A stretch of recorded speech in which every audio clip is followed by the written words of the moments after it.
Hey y'all, welcome to the Style Chronicles. I thought I would do the makeup look that I had on this weekend, and I wore this Saturday and Sunday because I just liked it so much. And then Saturday at the mall I got so many compliments on it that told me, that it was really pretty. And it's a compliment when you walk into MAC or Sephora and the makeup artist there asks you what you're wearing. I always take that kind of as an ultimate compliment. Anyhow, so let me get started. I've got this side of my face done. This side is where I'm going to start, and I'm going to prime with MAC's Bare Study Paint Pot.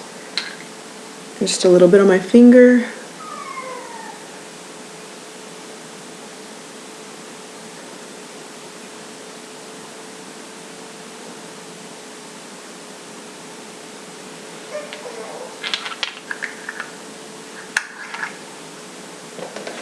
Okay. Now I'm going to take MAC's Vanilla. Looks like that. And I'm going to get that all over my lid. Everywhere.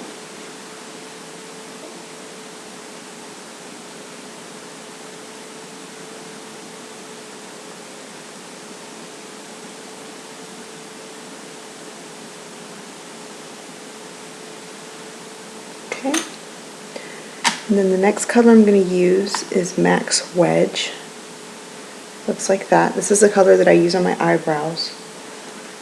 And it's just a good basic color. I think if I could describe it, it's just a matte light brown. So I'm just going to get that onto my brush. And then that's just going to go into the crease. This is what helps me create my crease. And this is kind of my go-to color for creating a crease as well as for my actual eyebrows themselves. And if you're wondering why my eyebrows look the way they do, this is my eyebrows when I use a stencil. That's the only way that I can get them to look semi-identical or, closer to matching than on my own. So there's that. And my throat is very sore this morning, so please excuse my voice. Okay, once you have done that, and this is a Smashbox shadow brush, it's the number 26, and I like that for just kind of helping to define the crease right in here. When you're done with that, you can take your blender. This is a MAC, I want to say it's a 217. Yes, my numbers are worn off. And then just blend, like so. Can you see that? This is what we're going for right here. Just a very soft, shimmery look. And there's that one. Okay. And then we're going to take, this is just a darker brown. You could use a matte dark brown like espresso or, really any darker brown. This is Mulch. It's got a little bit of a sheen to it. Like kind of, some chunky glitter, but it wears away. It doesn't really show up. You're going to get a little bit of that, and that's going to go just into the outer crease, right in here.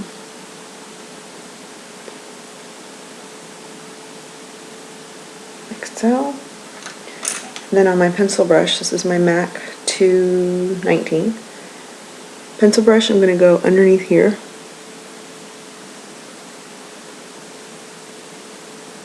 Like that.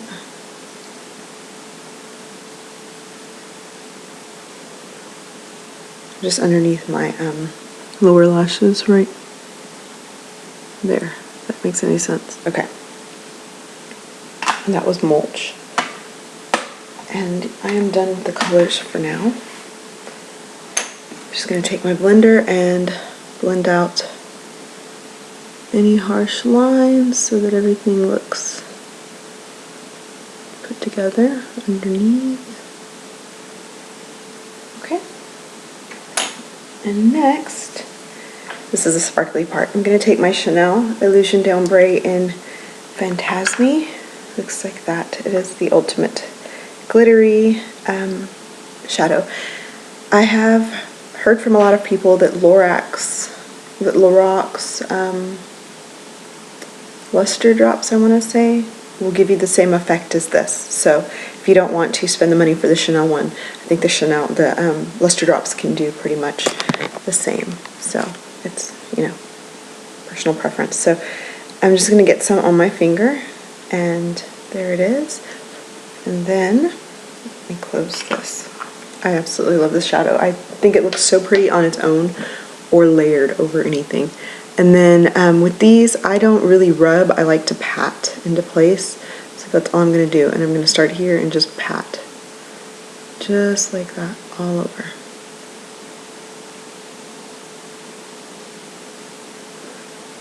You can see how it builds up.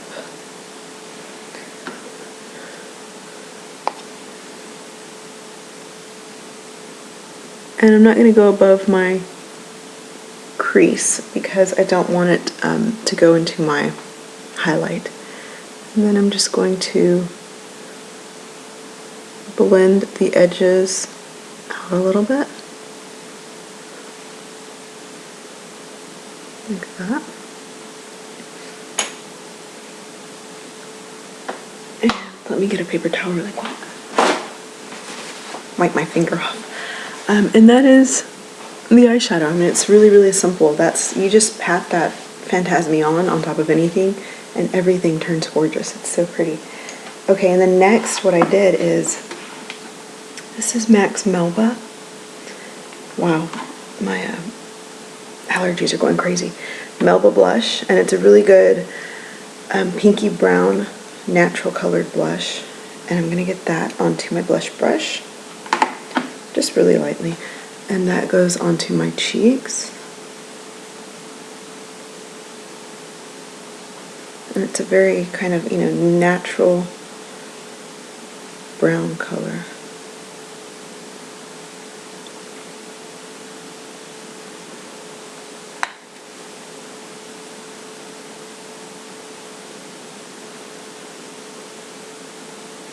And this, like I said the other day, it picks up a lot of the brown tones in my hair, and I like the way it looks. Okay, and then for a little pop on the apples, this is MAC's Dollymix. And I'm going to get that onto my brush and then put that right here. Just in, and then blend it out. And that just gives you a little extra pop of fresh color, but not, you know, so in depth or dark. And then to blend that, I always go back over my blush and blend out the edges. I use my Guerlain. This is my Meteorites brush. It used to be really pretty with all these rainbow colors, but I've washed it, so they've come out. And I just go over where I have placed that to kind of blend everything together, like so. Next is just some brown eyeliner, and I'm going to put that in my waterline on the top, so I'm going to tight line, and I'm going to do that.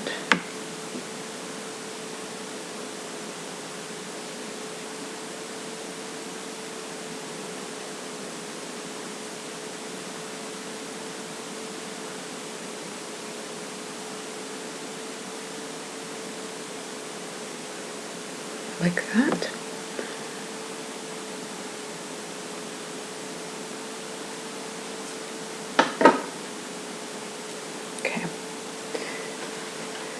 And lastly is I'm going to brush my brows up.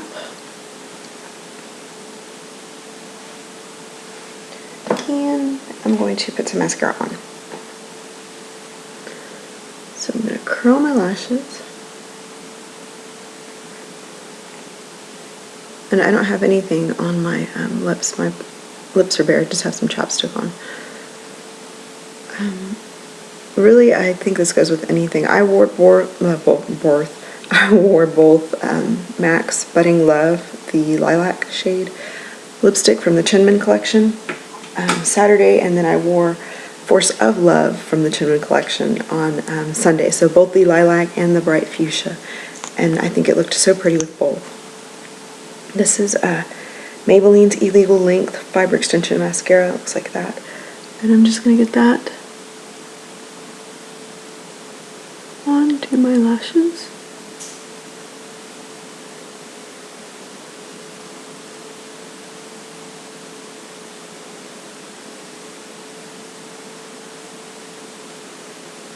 And I think I told you guys in my last video that my husband got his eyes examined this weekend and he had to be fitted for contacts and glasses. And it was so funny because it took a lot of time and I kept walking back and forth in the mall so that my kids wouldn't get bored. And when I went back one time, the lady at the optometrist office was trying to show my husband how to put his contacts in, and she just made the process so much more difficult than it was. I felt so sorry for my husband. She kept telling him things like, oh, well, you can't leave this office until you get the procedure for putting your contacts in and out down, and I need you to take them out and put them in several times, and I'll put them in and then you take them out and then you have to put them back in yourself on your own. And he says, okay, I can do that. He's watched me do it, for years now, and I've worn contacts since high school, since I was a freshman in high school. And he's like, well, my wife does it, so I think if I can get them in and put them out, get them in and take them out one time, I think I'll be good, because my wife can help me at home, and I have, seen her do it, so I think I can do it. And she says, well, your wife may not know the proper procedure for putting in these contacts, and I have to make sure you have the procedure down before I release them to you. She's not a doctor, mind you. She's not the optometrist. She's just, she was the lady sitting at the front desk when we walked in, and then she was the one that helped him learn how. And I understand there's a proper procedure, but she just made it so much more difficult than it is to get a contact into your eye. It was ridiculous. I sat there watching, and I was just like, okay. I mean, literally, no, you have to wash your hands. And she made him wash his hands before he touched his eyeball every single time. And I know, yes, you wash your fingers before, you put your contacts in. I do that all the time. I do it before I put them in, before I take them out. But every, I don't know how to explain it, but just, if he would mess up, it was like, okay, wash your hands again. Okay, now try again. And I'm just like, seriously? I mean, and then she had him doing this, and this was what got me. And I know, because I know when I first got my contacts, this is how my eye doctor said it would be easier, but then she did tell me, you're going to find other ways, you'll probably simplify, you'll learn another technique, or you'll learn, what suits you, and that, as long as you can get it in and out of your eye without damaging anything, the contact or your eye, you'll be fine. Okay, this lady was like, no, you have to take this hand and put it over here, and you have to lift your eyelashes up, and then with this hand, you have to go in like this and pinch it out of your eyeball. Yeah, seriously, I was just like, okay. And then the same thing with this hand, you have to go up, and she was like, lift, literally like pull and then pinch. Now, I don't know how, I don't know, maybe you guys do that. For me, I put my contact right there, not on the tip, because I have fingernails, right there on the side of my finger. I pull my lid down a little bit and I pop it in just like that, and then I move my eye and into place, and it's in place, and it's so quick and so easy. Same thing for this side. No fingers in the way, no weird this. And then to get it out, she had him doing the same, putting it in the same way and taking it out the same way. To get it out, I just run this side of my finger, I put it on the contact and run it out, and it pulls the contact into the corner and just pops it out. It pops out on its own. And I've never had a problem with a torn contact. I've never had a problem with scratching my eyeball. I mean, I've never had any issues, and I've been wearing contacts forever, and I felt so sorry for my husband, because he's like, this is so awkward. I can't do this, He's a big guy, and he's got big old arms, and, his hands, mine are smaller than his. His hands are freaking huge, and he was just like, one finger of his is like his eyeball, mine is pretty small. He couldn't get both his fingers in his eye. I'm like, seriously? Well, ma'am, you don't know the proper procedure for getting, and I can't release this to you. I cannot let him go home with the contacts unless he understands the proper procedure for doing this. And then she gets the Oh my god, this is so funny. I'm sorry, I'm just gonna rant for a little bit. She gets the contact solution, and let's just pretend this is the contact solution. This is agave nectar. Don't think it's alcohol. It's just agave nectar. She gets the contact solution. This is the only solution you are allowed to use. The only one. Do not use anything else, because this is what the doctor has suggested, and this is what works for your eyes. So don't try anything else. When you go and buy this brand and this kind only. She put the fear of God in my husband. He was like, I can't use any other contact solution because it's going to burn my eyeball and it's not going to work. I just can't. I was like, seriously? I mean, I've got solution at home. I've got 2 backups. You can use that. No, I have to use this one. And she was like, and it's, you know, it's prescribed and you have to use this. And she's, you know, this is what she told you to use, so use this. I was like, are you freaking kidding me? Like, honestly? I mean, I understand people who have, you know, issues with solutions. Like, I'm allergic to a lot of solutions. Anything with the Alcon brand on it, I'm allergic to. Bush and Loam it doesn't seem to bother me. Anyhow, I understand if you have a special condition, but it's not going to hurt him to use other contact solutions. I was just like, oh my, she was just like really like, you know, and it was so funny because my husband was like, oh my gosh, I have to get that one or not. So it was funny because last night he was taking them off and he asked me for my solution, and I told him, you better be careful because that lady is going to jump out and breathe on you. She's going to show up at our house, our front door, and breathe on you. It was so funny because when he was getting it done, he came out and he says, that lady was so annoying and she had the worst breath that I have ever smelled on anybody.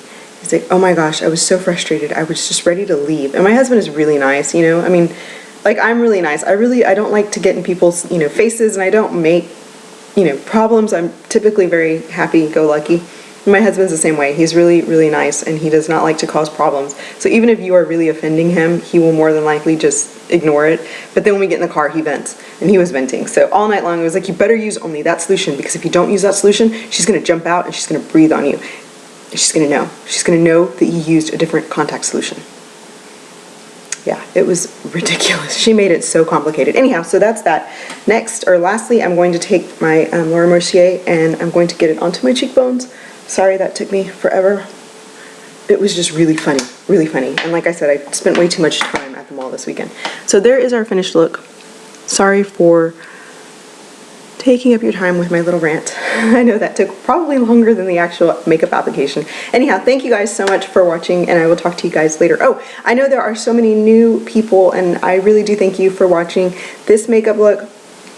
I don't do them very, very often. I'm not a makeup artist, so I do what looks best on me. I hope, you know, that doesn't discourage anybody from watching or anything, because I really, you know, I know my techniques and that's it, or what I have learned from other people. So take what I do, you know, with a grain of salt. It's not all literal. Please incorporate it into your routine and do what works for you. So yeah, anyhow, thanks for watching. Bye-bye.